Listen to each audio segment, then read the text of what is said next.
সুন্দর চুল কেটে দিছে আমার সোনা। হা রাধে রাধে, হা কৃষ্ণ, হা গোপাল, বাবার মতো চুল কেটে দিছে। সবাইকে জানাই শুভ সকাল। তো সকাল সকাল আমি তোমাদের সামনে চলে আসলাম। তো সকালবেলা ঘুম থেকে উঠে কাজকর্ম টুকটাক সেরে, কাজকর্ম এখন তো বলতে গেলে নেই, এই ঘর ঝাড় দেওয়া, বিছানা পরিষ্কার করা, রান্নাঘর একটু গোছানো, এই আর কি। এখন তো আর বাইরের কাজ নেই, কাজ আর কোথায়। তো যাই হোক, ছেলেটাকে তুললাম সকালবেলায়, ও তো উঠতেই চায় না ঘুম থেকে। উঠে এই যে পড়তে বসালাম। আর আমি কথা বলবো কি, দেখো অবস্থা, এমনভাবে শ্বাসকষ্ট বেড়েছে না। মানে এই দুদিন বৃষ্টি হচ্ছে, মানে ঠান্ডা ঠান্ডা ওয়েদার, এই ঠান্ডা গরম মিশিয়ে নিঃশ্বাস নিতেই কষ্ট হচ্ছে। তারপর ছেলে পাখা ছাড়া ঘুমোতে পারে না, ওই রাত ভরে পাখা চলবে, আর ওই ওটাতে আরও বেশি কষ্ট হয়। মায়েরও সেই অবস্থা, আমারও সেই অবস্থা।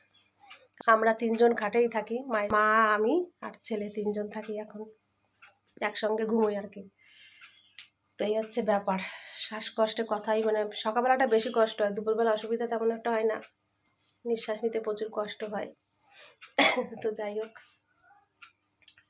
আরও কালকে একটু বৃষ্টিতে ভিজেছিলাম বলতে কালকে বিকেলবেলায় একটু মানে বিরাটিতে গেছিলাম কিছু কেনাকাটি করতে, কারণ আমি বাবার বাড়িতে চলে যাব, তো ওই জন্য মায়ের জন্য কিছু টুকটাক কেনাকাটি করেছি। সেই কি বৃষ্টি, বৃষ্টিতে ভিজতে ভিজতে বলতে গেলে আসা যাওয়া, আর আমার একটু ভিজলেই ঠান্ডা লেগে যায়, শ্বাসকষ্ট সমস্যা না, ওই কারণে। তো মায়ের জন্য কি কি নিয়ে আসছি তোমাদের একটু দেখাই, আবার চলে যাব তো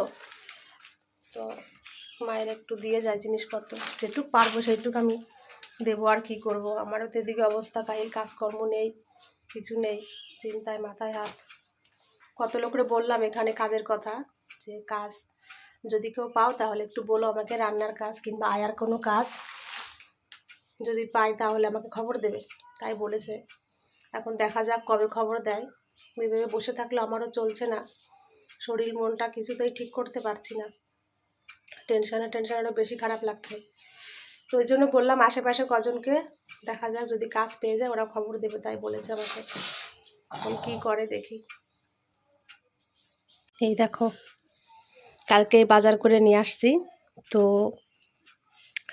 মায়ের জন্য নিয়ে আসছি কিছুটা, আর আমার ছেলের জন্য কিছুটা নিয়ে আসছি, কারণ মামা বাড়িতে যাবে তো ও, সেই কারণে ওর জন্য একটু কিছু নিয়ে আসলাম। এই যে বিস্কুট নিয়ে আসছি, ওর জন্য ম্যাগি নিয়ে আসছি, ওখানে যে ম্যাগি খেতে পারবে। এই যে এই 3 রকম ছেলের জন্য নিয়ে আসছি, মায়ের জন্য তেল নিয়ে আসছি 2 প্যাকেট, এই ডাল নিয়ে আসছি, বাসন মাজার সাবান নিয়ে আসছি, জিরার গুঁড়ি, ধনের গুঁড়ি, এইসব নিয়ে আসছি আর কি। ধনেটা কোথায় গেল বাবা? ও এই যে এইসব নিয়ে আসছি মায়ের জন্য। যাই হোক, তো কিনে দিয়ে যায় যেটুক পারলাম, আবার এসে দেব। তো এই কিনে দিয়ে যাচ্ছি। আর চাল তো মায়ের ঘরে আছে, রেশনের চাল, তারপর আমার ঘরেও চাল আছে, মায়ের অসুবিধা হবে না। আর সবজি টুকটাক একটু বাজার, ওটা দাদা আসবে, দাদা হয়তো কিনে দেবে, আর আমি কিছু টাকা দেবো, তাই দিয়ে চলবে। আবার যখন আসবো আমি তখন আবার কিনে দেব। আমার কর্তব্য যেটুক, আমি কোনোদিনও সেইটুক ফেলবো না, এটুক সত্যি কথাই। তোমাদের দাদাভাই থাকতেও আমি যেরকম পেরেছি, যা বাজার করেছি মাকে সবসময় দিয়েই আমরা খেয়েছি, প্রথম থেকেই করে আসছি, আর এখনও করব। এখন ছেলে নেই বলে যে আমি গাফিলতি করব, দেব না, সেটা কখনোই আমার পক্ষে সেটা সম্ভব হবে না। কারণ আমার একটা যদি মেয়ে থাকতো, একটা মেয়েও তো খেত, আমি সেই মনে করেই যতটা পারবো মাকে আমি দেব। আমি তো সবসময় মাকে তাই বলি। মায়েরও আমার প্রতি খুব বিশ্বাস যে রিঙ্কি ঠিকই দেখবে। এই হচ্ছে ব্যাপার। তো এখন যাই একটু রান্নাঘরে, একটু চা খাবো। সকালবেলা চা না খেলে তো একদম ভালো লাগে না, চা তো আমার খেতেই হবে। কালকে আমার ছেলে চা বানিয়ে দিয়েছিল, আমার শরীরটা খারাপ ছিল, খুব সুন্দর চাটা করেছিল। দুধ চা খেলে তো অসুবিধা হয়, তো ও আবার একটু দুধ চা খেয়েছে, ওর একটু ইচ্ছা করছে আর কি কালকে খেতে, সেই জন্য বানিয়ে দিয়েছে দুধ চা। না, সকালবেলা বিশেষ করে আমি লিকার চা একটু বেশি খাই, এখন দুধ চাটা কমই খাই। তোমাদের দাদাভাই খুব রাগারাগি করতো আমাকে দুধ চা খাওয়া নিয়ে, তো দুধ চা খাচ্ছে এরকম করে আর গ্যাস হবে, এরকম করে খুব রাগারাগি করতো। যাই হোক, এই সকালবেলা উঠে আমার মনে পড়ে গেল, মানে সমস্ত কিছুতে ওর কথা মনে পড়বেই, কিচ্ছু করার নেই। ওই যে যেটাতে সবজি কাটতো আর কি, সেটা ওইভাবে পড়ে আছে এখন।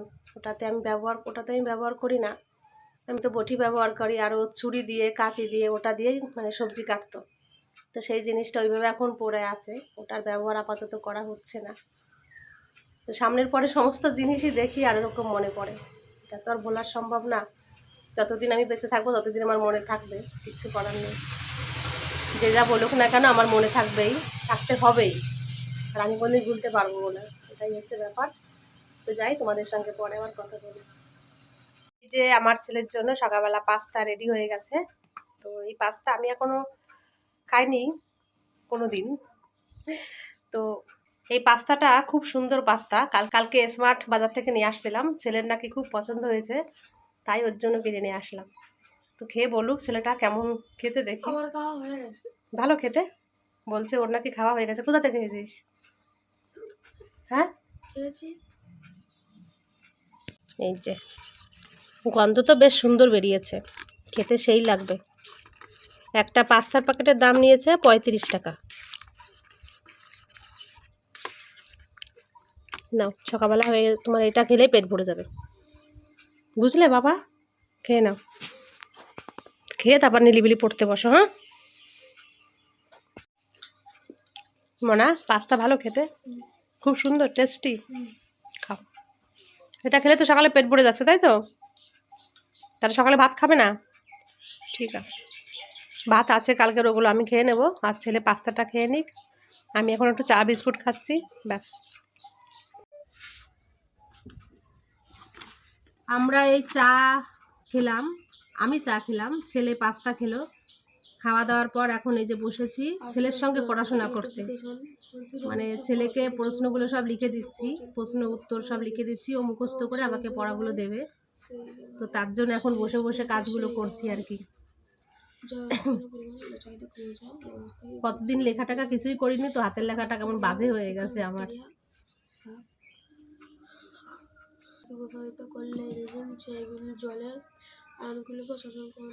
প্লাজমা কোষ কোন অ্যান্টিবডি সৃষ্টি করে? প্লাজমা কোষ কোন অ্যান্টিবডি সৃষ্টি করে? এই যে প্রশ্ন উত্তর সব লিখে লিখে দিচ্ছি, ও আমাকে মুখস্থ করে পড়া দেবে। তো এই যে এখন লিখেছি, ওটাতেও লিখেছি। ওই খাতাটা ভৌতবিজ্ঞানের খাতা, এটা জীবন বিজ্ঞানের খাতা। সমস্ত পড়াগুলো এখন মুখস্থ করছে ছেলে। এই যে সবাই সবার কাজ নিয়ে ব্যস্ত, ছেলে বই পড়ছে, মা ওই যে ছেলের একটা প্যান্ট ছিঁড়ে গেছে, তাই ওই যে সেলাই করে দিচ্ছে। গোপালকে প্রসাদ দিয়ে তারপর নিজে ভোগ প্রসাদ পেয়ে এখন এই যে ছেলের প্যান্ট সেলাই করতে বসেছে। আজকে কি রান্না করলে? চাউমিন করেছি। আর কি? ডাল সিদ্ধ করেছি। সয়াবিন আর ডাল আর কলা। ও, তোমার তো কলা পেলে আর কিছু লাগে না। কলা দিয়ে ভাত খেতে খুব ভালোবাসে। সকালে আমাদের পাশের দোকান থেকে একটা কলা কিনে নিয়ে আসছিল 5 টাকা দিয়ে, তাই তো? এই কলা দিয়ে ভোগ প্রসাদ দিয়েছিল, এই প্রসাদ পেয়েছে। আর আমার ছেলের প্রিয় খাবার মানে সয়াবিন, ওটা রান্না করেছে। হয়ে গেছে প্যান্ট সেলাই। আজকে কিন্তু মাজায় উন্না বেঁধে নেমে পড়েছি বলতে, তোমাদের দাদাভাই যে কাজটা করতো, মায়ের যে কাজটা মানে চুলটা কেটে দেওয়া, সেটা আমি আজকে দিচ্ছি কেটে।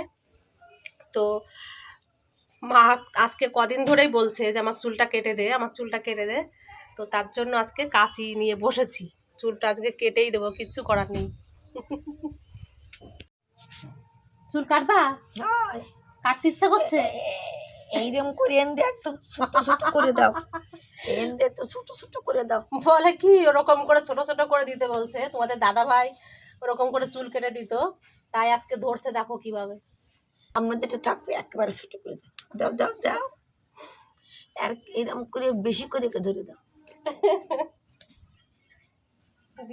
এই সেরম দিয়ে আগে এরম ধর, এরম ধরে এইরম করে একদম ফোসা দে দেবো আজকে, সত্যি তোমার নেড়াই করে দেবো। না না একেবারে নেড়া হবো না, সামনেতে থাক।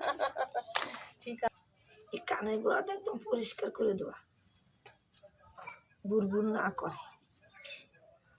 গরমে খালি মাথা চুলকায়, আমার আর ভালো লাগে না। এসব বেচা যায় না। না, এ তোমার চুল কেউ নেবে না।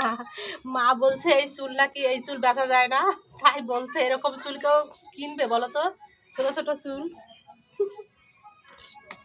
বাবা যখন বেঁচে ছিল, মানে আমার শ্বশুর মশাই, তো তখনও বাবার চুল আমি কেটে দিতাম, মানে গোপদারিগুলো কেটে দিতাম, চুল কেটে দিতাম।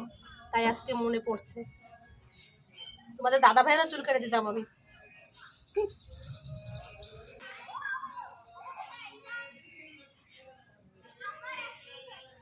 ট্রেন্ড ভালো আছে এই জায়গা সুন্দর। সামনে ওই ভিতরে দেখা তো, ওই আঙ্কেল আলমারি আর চোখে দেখাইলাম।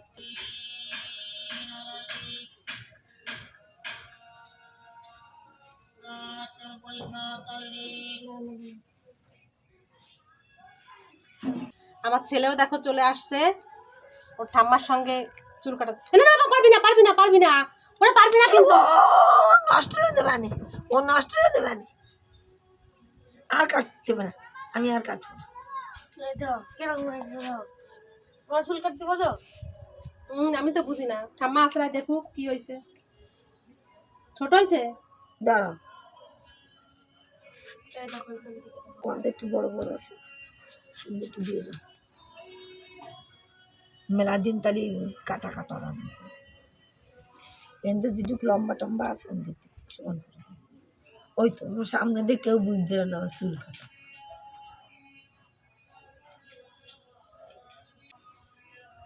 বাহ, আর দিস লাগছে চুল কাটা। তো বড় মাছ অর্ণবের চুল কাটা মানে এত সুন্দর হচ্ছে, বলছে আমার ঘুম এসে যাচ্ছে, ঘুমিয়ে পড়ে যাচ্ছে, এরকম অবস্থা। তোর বাবা সব দেখছে আজকে, তোর ঠাম্মার চুল কেটে দিচ্ছিস তুই। বাবা আস্তে, বাবার সবার জন্য কেটে না যায়, সাবধান, আস্তে আস্তে আস্তে আস্তে কাটো শোনা। সুন্দর চুল কেটে দিছে আমার সোনা। হা রাধে রাধে, হা কৃষ্ণ, হা গোপাল। আমার ভাইদার খুব চুল দিছে, ভালো হয়েছে? আর বাবার মতো চুল কেটে দিছে, সব কাজ করছে। একটা ভালো ছেলে, শুধু একটু পড়তে চায় না, এই জ্বালাটা কি করবো। শুধু একটু পড়তে চায় না।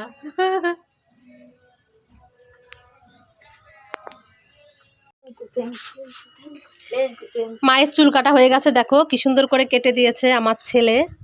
আমার ছেলে কেটেছে আর আমি কেটেছি, দুজন মিলে। দেখো ভালোই হয়েছে, কিন্তু একদম ছোট ছোট চাইছিল মা, তাই ছোট ছোট হয়ে গেছে আর কি। তুমি খুশি তো? হ্যাঁ, আমি চুল কেটে দিলে সবচেয়ে খুশি। সব মায়ের চুল কেটে দিয়ে তারপর এসেছি রান্নাঘরে রান্না বান্না করার জন্য। কালকে একবার রান্না করতে পারিনি, শরীরটা এত খারাপ ছিল বলে রান্নাই কালকে করিনি। আর পরশুদিনকার ভাত ছিল তাই কালকে খেয়েছি। তো আজকে ওই জন্য সকাল সকাল রান্না করতে চলে আসলাম। তো মাছ রাখিনি, ডিম রান্না করব আজকে আলু দিয়ে, ডিমের ঝোল করবো। আর মা সয়াবিন রান্না করেছিল, রাধা গোবিন্দকে ভোগ দিয়েছে, তো সেই সয়াবিন দিয়েছে আর ডিমের ঝোল করবো ব্যাস। আর দুটো আর তিনটে টমেটো আছে, এই তিনটে টমেটোর একটু টক রান্না কি চাটনি যাই হোক কিছু একটা করবো। ভাত হয়ে গেছে রান্না, শুধু এই ডিমের ঝোলটা টকটা করলে হয়। তারপর রান্না বান্না সেরে স্নান করতে যাব। তো চলো আমি এখন রান্নাটা তাড়াতাড়ি করে ফেলি। রান্না করতে করতে খিদে পেয়ে গেছে, তো কি করব, এই যে খই নিয়েছি, বাতাসা আর একটু দই নিয়েছি, টক দই।